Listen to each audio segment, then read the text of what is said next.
What happens when you face a radar system designed to be immune to jamming? Most aircraft would be sitting ducks, but on one night over southern Lebanon, Israeli F-15s didn't just fly through that defense. They made the radars see entire Phantom squadrons moving in opposite directions. How do you trick a system that's built not to be tricked? And why did those seconds of confusion change the entire strike outcome? That's exactly what you're about to see. Before we move on, I would like you to subscribe to the channel and like the video. Why would any pilot risk flying into a radar network that every analyst described as immune to jamming? Over southern Lebanon, the airspace was shaped into a trap long before the first jet crossed the border. Powerful early warning stations sat on ridges while mobile radars filled the gaps, building a watchtower that scanned the sky around the clock. Systems like the JY-27A didn't just track aircraft, they resisted interference that normally blinded older arrays. Engineers had designed them to spread frequencies, shift modes, and link together, meaning a single attempt to jam one cone of coverage only alerted the others. From the cockpit of an Israeli strike jet, that coverage looked like a mesh of overlapping cones stretched over the horizon. Each cone painted the night sky in invisible beams, layered one on another until there was almost no angle left unprotected. A pilot trying to slip through risked appearing on multiple screens at once, and the moment one operator confirmed a track, surface-to-air batteries shifted into firing position. The setup was as close to a cage as modern radars can make. Military experts often explain why certain arrays are feared. Active electronically scanned arrays, or AESA radars, don't sweep back and forth like the spinning dishes of the Cold War. Instead, they use hundreds of modules to project beams in several directions at once, updating faster than a traditional jammer can react. Noise floods and spot jamming once broke lock-on signals, but these newer radars filter interference and leap instantly to another frequency. History already holds grim lessons of electronic countermeasures failing. In past conflicts, aircraft that relied on conventional noise jamming were marked and shot down within minutes because adversaries had learned to read the interference as clearly as a target itself. Israeli crews understood those risks before they crossed the line. They carried bombs too large to waste, each weighing 5,000 pounds, designed for reinforced bunkers rather than open fields. Without deception, those weapons would never reach the mouth of a tunnel hidden in the bedrock. If the strike misfired, Hezbollah's underground workshops could push out hundreds more rockets, each capable of reaching deep inside Israel. The difference between success and failure wasn't just aircraft or ordnance, it was the ability to make the most advanced radar see ghosts instead of steel. The idea wasn't brute force, but finesse. Instead of overwhelming the network, the plan was to feed it lies. Digital echoes crafted to look real. This wasn't a radar jammer in the familiar sense. It was a Trojan horse, hiding within the network itself and slipping past filters that once filtered everything else. For the first time, Israeli jets were about to turn themselves into illusions, stretching the truth across radar screens until even the most advanced operators could no longer tell what was real. And in that moment, the hunters became shadows, preparing for the strike window that would open only once. What if an aircraft could be in 5 places at once, yet never in the real one?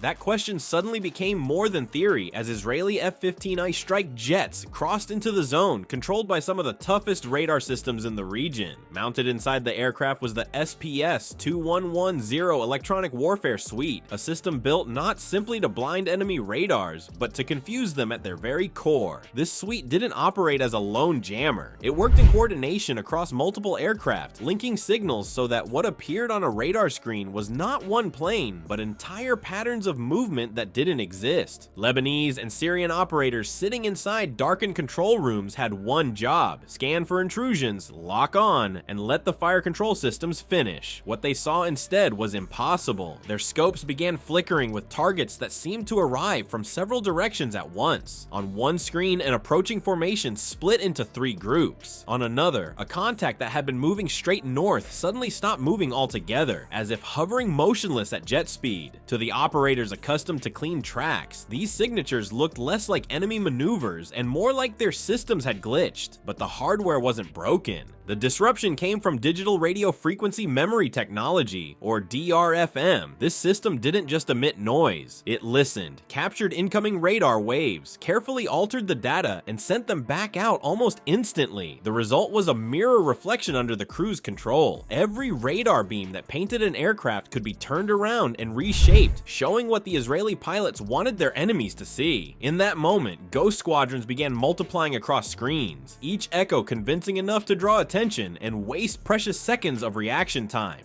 Inside the radar rooms, the pressure grew. Operators scanned shifting blips that appeared to climb while others descended. Some moved backward, a physical impossibility for jet-powered aircraft, while others drifted sideways as if riding the wind. A target flying nearly 900 kilometers an hour appeared frozen at the edge of the grid, then suddenly jumped forward in an instant, breaking every rule of aviation. The men monitoring the screens could no longer tell whether they were looking at hostile aircraft, false reflections, or a malfunction that risked exposing gaps in their own shield. And here lies the twist. The very strength of the radar network, the ability to gather clean data quickly, became its undoing. By trusting that precision, the operators faced an enemy that didn't fight the radar signals but turned them into weapons of confusion. Digital radio frequency memory transformed the immune shield into a liability, overwhelming it with believable lies instead of brute force static. For the pilots waiting miles away, the signals told another story. Warning indicators that showed enemy radars tracking them began blinking in erratic patterns, losing lock or shifting to phantom targets. Silence filled their headsets as fire control threats dropped away. The strike window had opened, and in those few stolen minutes, the path toward the target ridge became clear. In the cockpit, every blink on the threat display carried weight. Pilots trained to trust instruments more than instincts. Yet in moments like this, instincts pressed against discipline. The eerie silence wasn't comfort, it was tension. A radar gone quiet could mean deception just as much as relief. Some gripped throttles tighter, others checked altimeter readouts again, reminding themselves of the altitude buffer that separated them from the lethal ring of surface-to-air missiles below. Why risk 8 5,000-pound bunker busters on one ridge? Because that ridge wasn't just rock, it was a vault. Beneath it, an underground complex stretched deep into the bedrock, a network Hezbollah had carved out over half a year of tunneling. Reinforced galleries connected by narrow passages, multiple disguised entrances, and concrete arch ceilings all worked together to turn the area into a fortress. It wasn't just storage space, it housed missile parts, weapons stockpiles, and a small assembly line, all hidden under tons of stone that satellites couldn't see through. Taking out the surface alone would achieve nothing. The target had to be crushed from the inside. Intelligence briefings had painted the picture in sterile diagrams, lines, grids, and shaded voids representing the hidden labyrinth. But pilots knew those symbols meant men on the ground would die if they miscalculated. The enemy had invested months, manpower, and secrecy to build something meant to outlast conventional bombardment. Destroying it in minutes wasn't just a mission, it was a message. The strike formation lined up in echelon, a precise stagger that allowed each jet a clear drop lane. At 35,000 feet, time was slipping. As the electronic curtain of false targets began to wear thin, every second risked the radars recalibrating and locking on again. The crews had less than a minute to release, but once inside the run-in, that window shrank to seconds. Waiting too long meant flying directly into re-established missile locks. Too early, and the bombs would overshoot the hardened entrances. This was no room for error. Laser targeting pods, nicknamed lanterns, swung into action. Each pod projected a coated beam, invisible to the eye, but bright and steady to the bomb seeker head. Together, they created what pilots call a laser basket, a contained zone guiding the munition meter by meter toward its aim point. At night, through the pod cameras, rock outcroppings and faint shadows marked where tunneled entrances were hidden. Crosshairs steadied and locked, and then the timing sequence began.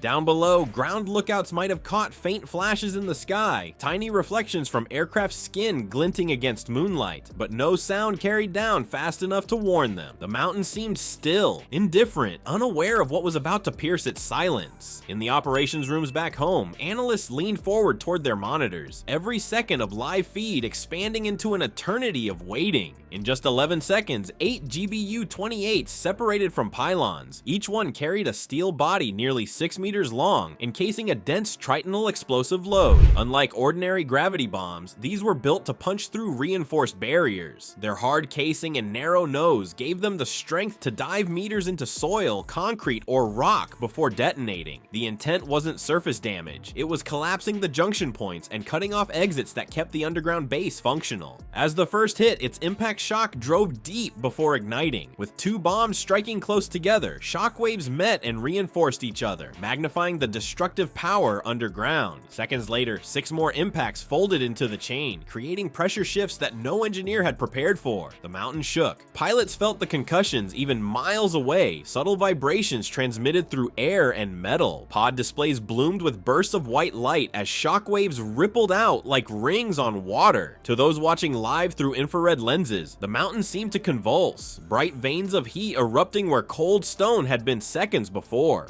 What followed wasn't just successful penetration. Lantern pod feeds captured secondary flashes, far brighter than expected. Underground fuel tanks and ammunition stocks ignited. Stored rockets and explosives, once meant for launch, blew inward. Within minutes, the mountain's north face cracked and folded, caving sections of the tunnel into open air. The ridge itself seemed to betray the effort that built it, exposing rebar-lined passages and burying caches in rubble. The pod recordings kept streaming, showing wave after wave of detonations rolling through voids that analysts later identified as workshops and supply depots. The strike hadn't only collapsed a tunnel, it triggered a chain reaction, scattering what had been one of the largest hidden arsenals across open ground. And that single night on Beaufort Ridge shifted more than just the shape of a mountain, it reshaped the balance of the fight beyond it. In the days that followed, reconnaissance drones circled the ridge, their lenses sweeping over scorched earth and fractured stone. Where once camouflaged entrances lay concealed, there were now gaping wounds spilling smoke into the sky.